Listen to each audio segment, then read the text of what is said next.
म्हणून या ठिकाणी भरदूरदृष्टीला वशिष्ठ गुरु धन्य धन्य म्हणू लागला म्हणतात. ऋषी निघाले आणि त्यासी निज सैन्यासी सिद्ध केले. या ठिकाणी भरतानं परवानगी घेतली, वशिष्ठ गुरुने परवानगी घेतली आणि आपलं सारं सैन्य रथाच्या ठिकाणी बसून तिथून म्हणजे असताना आपला मुक्काम रामभेटीकडे वळवला म्हणतात.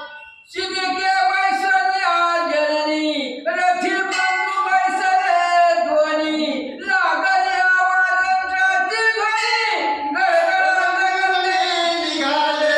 या ठिकाणी एका रथाच्या मध्ये दोन भाऊ बसला.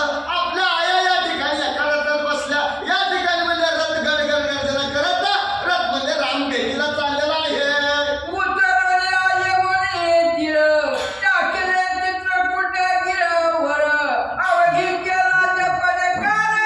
हर्ष निर्मळ श्रीरामे.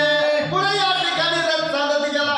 रथ कुठवर गेला तर म्हणजे अठरा यमुना नदीच्या तीरावर गेला. त्या ठिकाणी जय जयकार करत या ठिकाणी मनाच्या ठिकाणी हर्ष ठेवून प्रभू रामचंद्राच्या नामाचा म्हणजे जय घोषच्या वेळेला केलेला आहे.